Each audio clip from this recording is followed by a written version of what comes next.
Listen, my special guest in studio tonight, I've been very excited to do this for a couple of reasons. We spoke for a while, then he was booked on the show. Bradley Cunningham. We're going to get to a Bradley or a Brad during the course of the evening. You might know him as Cunning Brad. Musician, local musician, now turned into success loops and motivational speaker. We're going to have a chat about that, but absolute pleasure to have you here. Thanks for having me. It's brilliant to be here. Thanks very much for the support that is Mixed FM.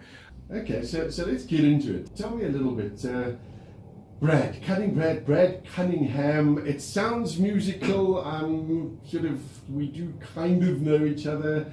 My very first guitar was scraped out of a school dustbin. It was actually the indescribable piece of junk. But my dad, with the craftsman's hands, he glued it all back together, and that was me. I just fell in love with this instrument, and I couldn't leave it alone. And with some money that my gran had left me behind, I actually then was able to buy a decent acoustic guitar, an Aria, and I still have it. And all of my original songs are written on Gran's guitar. So thank you, Gran.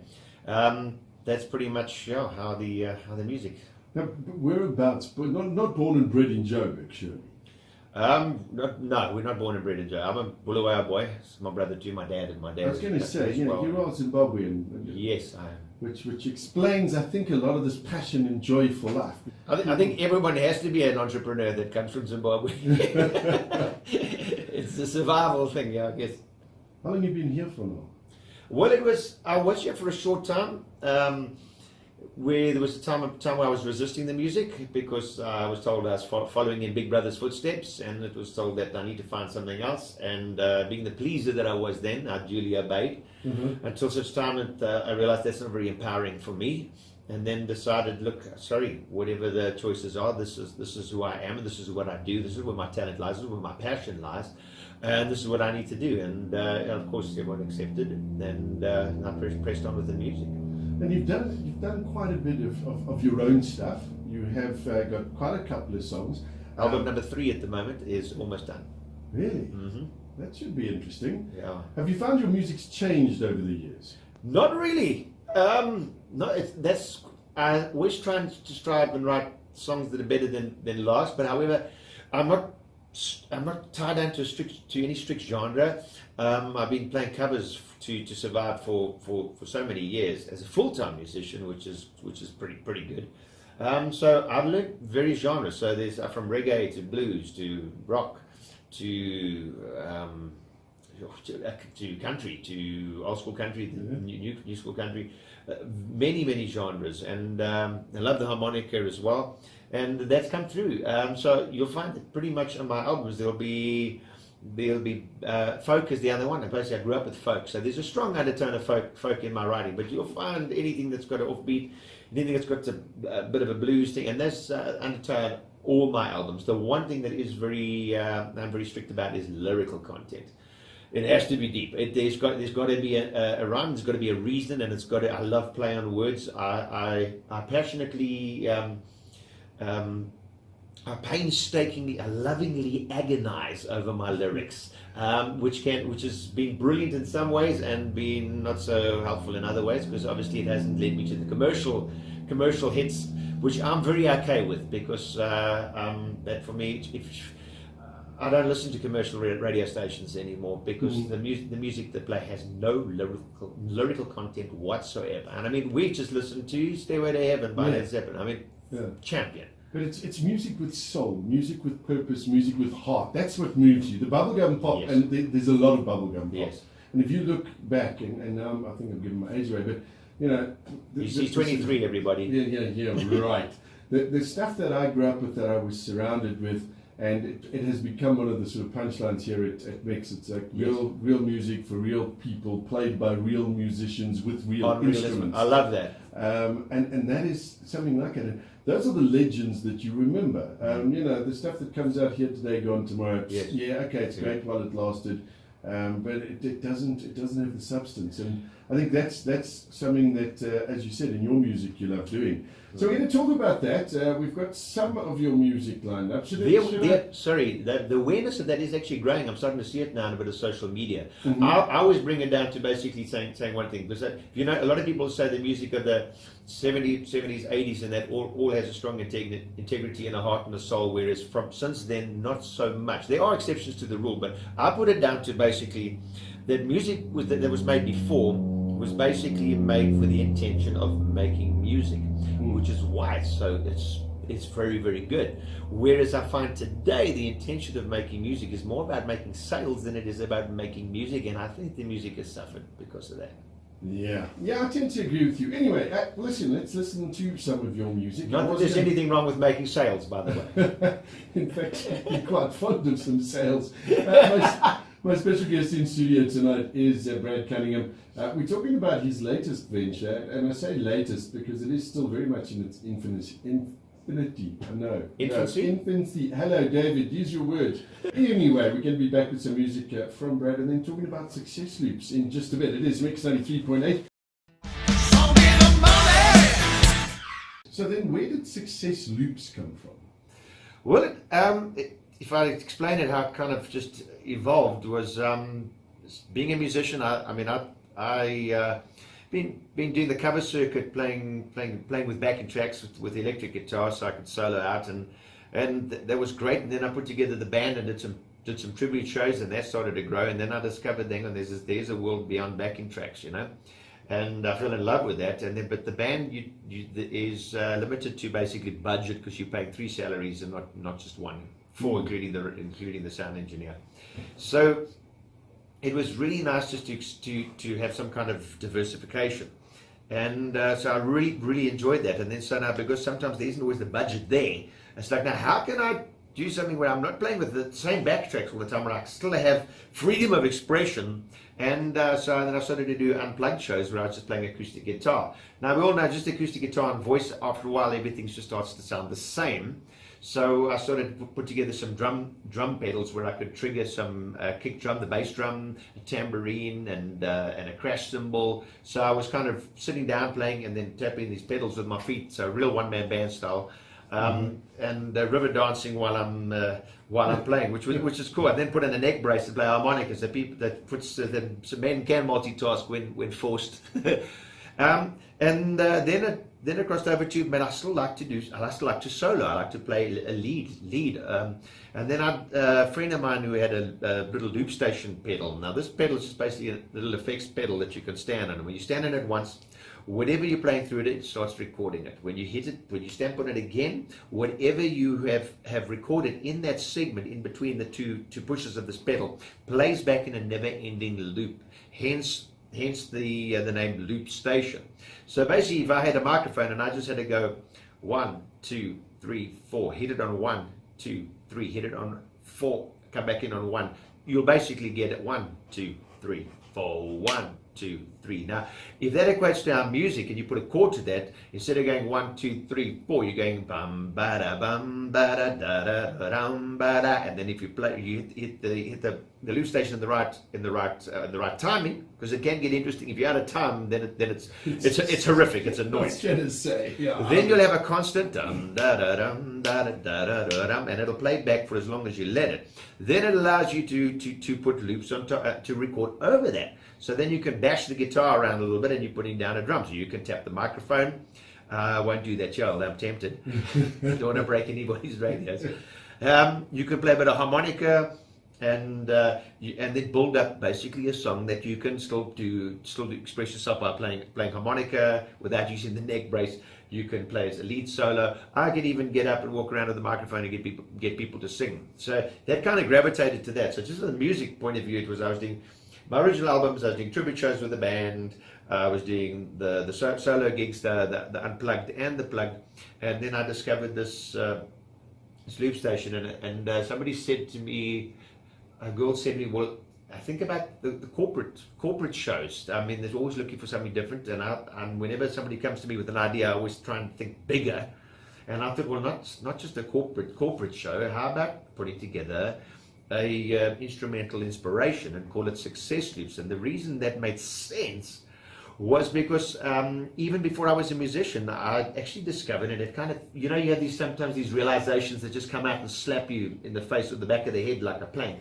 It was I actually realized that I was coaching before I was even doing music. Just random people would approach me, and I would just find that they trusted and they saw something in me that they could confide. They would just pour out their hearts. They would tell me kind of stuff, and I'd think, good grief, you trust me enough to tell me all that, because some of the stuff's fairly dark, you know. And I would just then being an empath, I would then give them my counsel, and I would try and show them the lighter side of things, what good they could have taken away from it. I would still sympathize with the heartache or whatever was going on, but I'd show them there are two sides to the story, and how they can pick up pieces and move on and find a way to step into their power and not be disempowered by it. And when I saw the response that people that I saw when they walked away, and they're like, wow, thank you.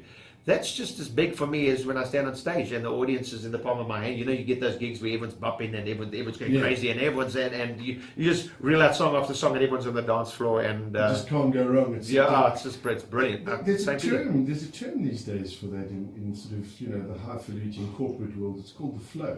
Yes. In the flow, when you're in the flow. So we're going to talk about that, and we're going to talk a little bit more about Success Loops in just a bit. My guest in studio, we're going to talk more about it because it's absolutely fascinating. As I said, my guest in studio, Brad Cunningham. The Big Cigar. It's Mix 93.8 on Legendary Radio. Brad Cunningham, show me the money.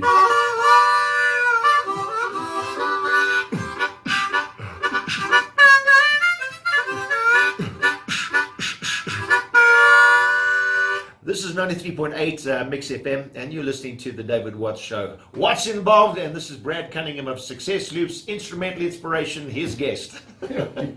Some live harmonica there. How do you do that, like beatbox thing while playing on the harmonica? Well,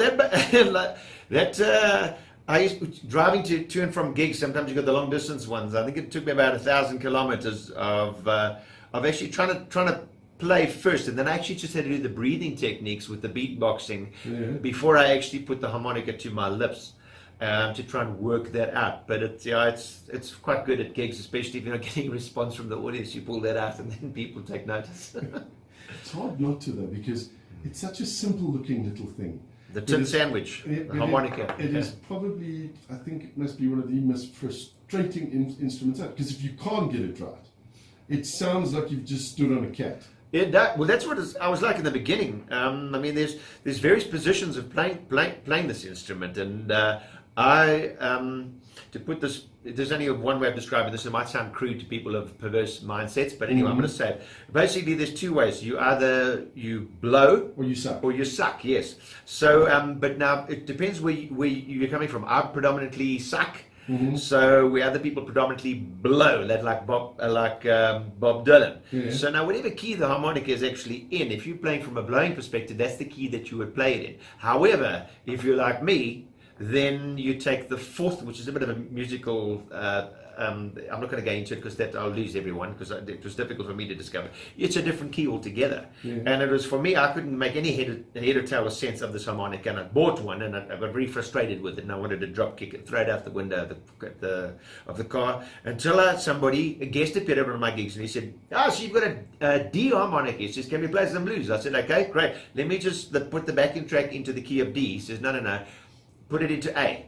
And I said, dude, the backing track is in the key of A, but it's a D harmonica. He says, yes, put it in A. I said, it's a D harmonica, it's not A. He says, just do it. I said, okay, well, I tell you what, I want to walk away from the microphone. If you want to throw your name away and look like a capital D, then that's not my problem. He says, well, hey, he just owned the harmonica. He stole the show. I mean, he just breathed life into it, and it was just an epic moment, and the audience loved it, and my jaw hit the ground. I said, you little SH, how could you make this harmonica that I've had for years that I haven't been able to squeeze a decent melody out of, and he just ripped it. And then I was like, okay, let me try the same thing. So I then put whatever song I was doing, I made sure that it was in A, pick up the harmonica that's in D, and it all made sense. And just naturally, I just picked it up and just played by feel. So now we've got musician. I don't know. I'm running in a pair of lips for a horse. Don't worry. David, I don't know what you're drinking, but can I have half a bottle of it? I wish that was the case. Whiskey then was the. Yeah, no, it's been a very, very, very un-Bri-like Bri day for me. That's probably why. Yeah, that's why you're tired. You should have had it. You should have had a few drinks. A couple of drinks and some steak, I would have been good to go. Anyway, musician on the one hand, somebody who does counseling on the other hand, somebody who's now passionate about self-development. You sort of, what happened? You one day just threw it all into a pot and saw what came out? Yes, it's like I said, it was kind of like hitting me in the back of the head with a plank. It was just the loop station itself. It just hit me that, I mean, everything in life is cyclical.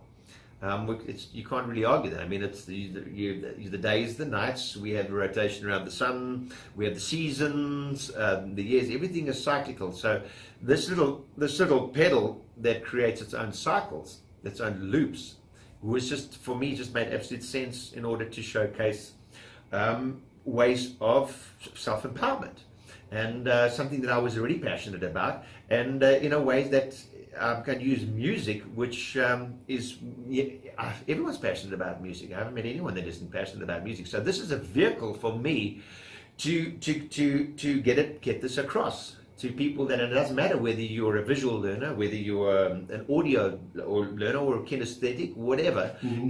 There is something that will hold your attention and intrigue, and it's what a brilliant way. So, and it's put a fire up. I've got to mind my language here. Put a fire up my spine, yeah. Because I'm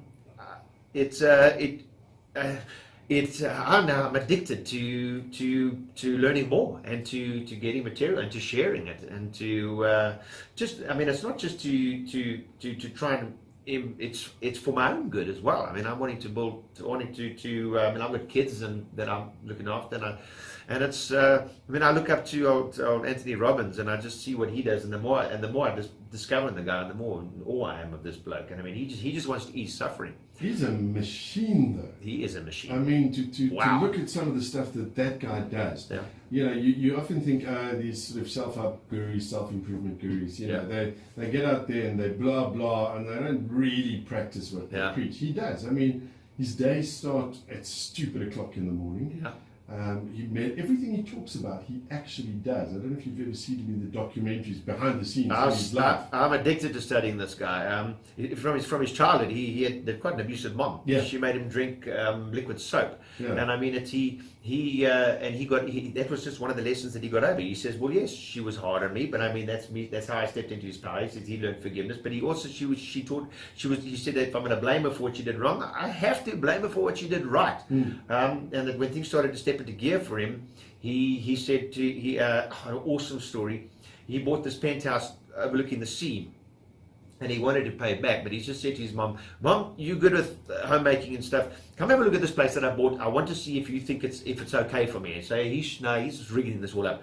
And so his mom pulls in, and she looks at the place like, wow, son, this is beautiful. What, you've done so well for yourself. I'm really proud. And the next thing, he's basically holding the keys with a tear in his eye and saying, and she's like, what are you doing? She says, it's yours. This is yours. From then I also check with the coaching that he does. He's able to anchor transformation in 20 minutes, where most coaches, you've got to see them once, twice a week for months, up to years, where he's able to just leverage a permanent transformation within 20 minutes, half an hour, an hour. It's amazing. He also, I've been stalking him a bit. He also, never have seen. I've read his book now, Money Mastered the Game as well. Brilliant book. The other thing that he did was he wanted to set a record for the fastest black belt, to get his black belt in karate, in kung fu, I think it was. And the master that was teaching, now he was hardly getting any sleep. So he would do his seminars and everything, and then rush off to his grandmaster.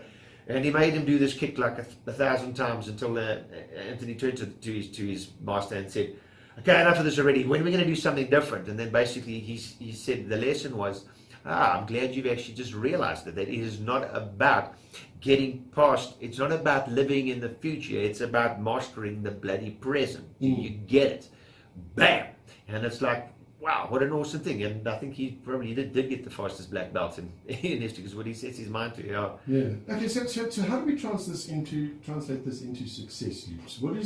What do I look forward to if I'm going to go to a success loops seminar? You'd look forward to. It's never been done before. This has never ever been done before. I'm pioneering something, and it's quite good to steal like an artist, especially if you are an artist, because then you can look at other people do it, especially the successful ones, because pretty much all the self-help people say, find somebody that is doing something successful and mimic them. Yes, it's called modeling, not stealing. We don't steal, we model. We model, yes, absolutely. And so I'm starting something that I have that no one else is doing. So I'm pioneering this, but it's really exciting for me. So what would they expect? It would basically be you put me on the spot here. Yeah, how do you describe it? It's that's what I'm trying to get my head around, because I've seen it. I've seen some of the YouTube stuff. Let's say, basically, I'd say to the listeners, just go into YouTube and put in the search engine Success Loops. And there's quite a few that I've got there in action. Well, basically, yes, I'll entertain as well. There's basically music, but with each loop that I record, I address a various level in self-development. Or if it's the corporate show, I'll address a level in corporate development, particularly for the labor force. To get them excited and to get them focused and to build teamwork, to build synergy, because it all relates to music as well. If I put the loops in and I even do this in some of the shows, I'll put the loops in a jumbled fashion, so there's complete discord, and it's a horrible noise. I'll play one harmonica that's completely out of tune, and I'll raspberry in it and woohoo and jackass around, and it sounds really bad, and I'll say, right, this is the various level. Now, the people that are in this level, in the corporate part, be it finance or be it sales, be it whatever, I'll say, if you are gonna be the weak link, then you bring down the whole domino, the whole thing comes tumbling. Because then the music doesn't play. Then then it becomes non-musical. There's no melody. Then it's not melodic. Melody. There yes. And I've always strived to make melodic music, even all my original songs and everything. So we try to create a melody in our lives. We are trying to address empowerment for us, that we can have a life in harmony. So there's two lovely musical words, to have harmony and melodic, and something that we can strive for satisfaction and contentment, rather than just the fleeting highs and lows of depression or joys. I think, you know what, this idea that you have, that you're busy forming, and I know you said I put you on the spot there, but I've seen what you've done already, and I've watched some of those. I think it's brilliant, specifically for South Africa and the South African contents, because we've got such diverse cultures here. I mean, today, Heritage Day, I think it's a fantastic day to talk about this. Yes. Diverse cultures, diverse people who also learn differently. You touched on something just now about auditory, visual, kinesthetic. Now, yes. For people who might not know about that, those are your predominant, or three of your predominant operational styles. So you learn by seeing, you learn by listening, or you learn by feeling. And if you are one and not the other two, and somebody tries to teach you in a visual manner, it's like they're speaking Greek to you, and vice versa. But music transcends all of that, and with the way that you actually put those loops together, it makes the learning component of it a whole bunch easier. Now, you've just described it beautifully. Thank you so much. Well, I'm going to send you the recording. Feel free to use it in your marketing. I'll definitely do it. And I'll send you the kickback.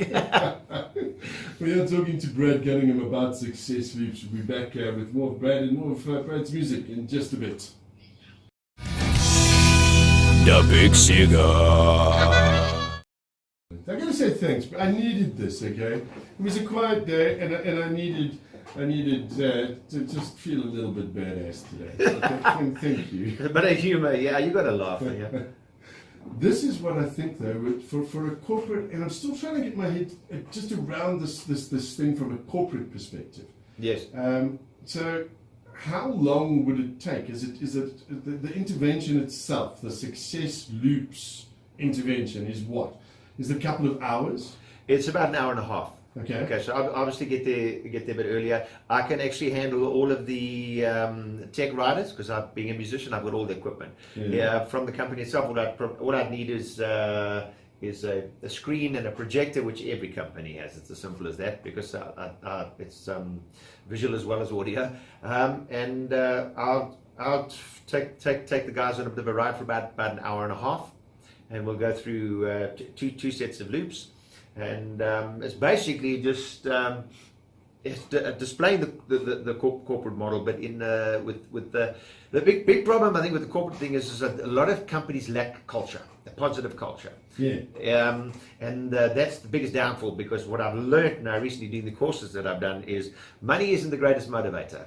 It isn't really. However, like with some of Richard Branson's companies, which the money they earn isn't brilliant, but the culture behind the business itself is huge. I mean, these people are changing people's lives. These people, be it health, be it cutting out the middleman. So these guys get a hell of a lot of satisfaction from what they're doing. And in that way, that they love their job, they're happy there, that keeps them motivated, keeps them inspired, and their productivity is great, because that's pretty much what every company wants, is to have a harmonious unit, they have a healthy culture, and you obviously want to boost the synergy, the teamwork, the morale for greater productivity, for greater sales. But I mean, if you look at this right now, specifically now, countries. There's a lot of doom and gloom in the country at the moment. I don't happen to be one of those people. I don't believe that we're all going to hell in a handbasket. I really don't. That's why you're doing the show, which is fantastic. And we need more like you. We really do. Well, thank you. And I mean that sincerely. But now we're coming up to the end of the year. Everybody's a little tired. So like this is almost two birds with one stone, 2 for 1 kind of deal, because I can see corporates and businesses hiring you to give the staff that last little nudge, push to the end, but to be inspiring, motivational, and have a great evening. I mean, we've been through our time here almost an hour so far, and it's flown by. We've had some great music, we've had a chat. If you're going to do this and perform, as a very talented artist and performer, might I add. Thank you. Wow. What a message to deliver. Yeah, it's oh man, it's something that I can't tell you how excited I am, and it's been. I've had to face my fears as well. I mean, I post on my YouTube channel. One of my latest ones was fears versus faith as core beliefs. I mean, I've had to face my fears as well in doing this, but it's something. My why is pretty huge. I mean, it's basically I want to leave a legacy. I want to leverage change. Doesn't have to be as fast as old Anthony Robbins, because he's an X-man at that, just like. But I would like to. That's the kind of legacy I would like to see. I'd like to see empowered. I'd like to see people improve. I want to see on a bigger spiritual level. I'd like to see global consciousness elevated. I really want to see positive change. I want to see when we have a Heritage Day. I want to see. It was so cool. The energy today was fabulous. I'm driving past people of all different kinds of nationalities, and we're waving at each other. Was that not awesome? Because I noticed that as well. I was traveling back from Pretoria this morning, and I was like, and suddenly I saw people dressed up in their traditional outfits. People were waving, people were saying hi, stopped at the shops. Everybody, I don't know, it just seemed to be, we had a little bit of that Mandela feeling back. Yes! A little bit of that back today. And that's the kind of stuff we need. We need to work on that. Because we do. We live in an awesome country full of awesome people. It's not all doom and gloom and let's go and live in Australia. Anything worse. Seriously, can you imagine? Or the UK. Or the UK. Yeah. The weather there's lovely. We have family there, and the family have gone, come over here, and we went, let's have a look. Big houses, sunshine, great people. Yeah, we got some issues. Or teeny tiny little houses, grumpy grey people. Nope, we're staying here. Thank you very much. Yeah, and that's just our attitude of just taking responsibility of how we see things. I mean, if we're going to sit back and play the blame game, then basically I think that just leads to misery, because we there are pointing fingers and saying, I'm miserable because of that, because of this, because of that. And then we find all these excuses where I believe that we come back and say, hey, I'm not going to live by those rules. I want to set my own. So then and it's amazing how much power you then take back when you suddenly say, look, I'm not going to play the blame game. I'm going to take responsibility. When you take responsibility and say, this is how I want to see things, and I want to see things, look, we all fall short. I mean, I've swear at people when they drive in front of me on the road and everything, but it's, I'm starting to change that now, and it's amazing that I catch myself now with a smile afterwards, thinking, that's the older you go. Thoughts are things. Yeah. You know, change your thoughts, you change the world. Mate, thank you so much, mate, for coming in tonight, having a chat to us. We were talking about should we give away a Success Loops seminar? Should we do that? I'd be keen. So let's do this, okay? Let's put it out there. If the guys are not sort of recovering from Bride Day, Heritage Day, and all of those things, and you've got a company and you would like Brad to pop around and do something for you, I'm gonna put this ball in your court. Yes. Okay? Yeah. They can contact you directly. Yes. So if you're keen, Brad will decide. Pretty much there's Success Loops on Facebook, there's Success Loops on YouTube, there's Success Loops. I've got it pretty much all over social media. So basically, I would love to give together with Mixed FM and Success Loops to do a free seminar for a company, because I'm passionate about this premise. I would like to see productivity. I'd like to see empowerment. I'd like to see an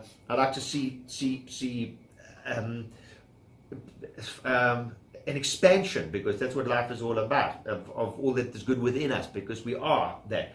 So if you're working for a company and would like to have this, all you have to do is just basically seek out Brad Cunningham on Facebook, and basically you'll actually see a video advertising this very interview we're doing now. I felt so special because it was an event. I made an event. Yes, it's an event. Please feel free to, in the comments, or you can direct message me, or you can email me at cunningbrad@mweb.co.za. That's cunningbrad@mweb.co.za. And what I need from you is, David, what I need from you is basically the relevant contact person that I can get in touch with, the company name, the email address, and the contact number. All right, but let's make it one way, one point of reference. Okay. Cunning Brad, so that's CUNNINGBRAD @mweb.co.za. Yeah. So I think that's probably best. It's channel it all through the email. Yeah. Get hold of Brad and say, hey, we heard you, we liked it, we'd like to do this. Brad will be in touch with you. Brad, I'd love you to let me know how this goes as well. I'd love to hear about your next gig too. Absolutely. I think it's going to be fantastic. Thank you for taking time out of your Heritage Day to come through and have a chat to us at Mix. It's been absolutely fantastic. And we wish you all the best and all the success going forward. David Watts, thank you very much for what's involved. Thanks for having me as a guest here. Thanks for the opportunity. It's been brilliant. I am and always will be a huge fan of Mix FM. Thanks to all. I really appreciate it. And everyone, so don't forget to just hold your cell phone in front of you, put it in selfie mode, and have a good hard look, because there's a world champion looking right back at you, because no one can be more you than you. So don't live like a copy. Be the unique and complete person that you were meant to be, that you are. Thank you so much, Brad. Have yourself an awesome one. We've got Helen Dubois up next. The Big Cigar.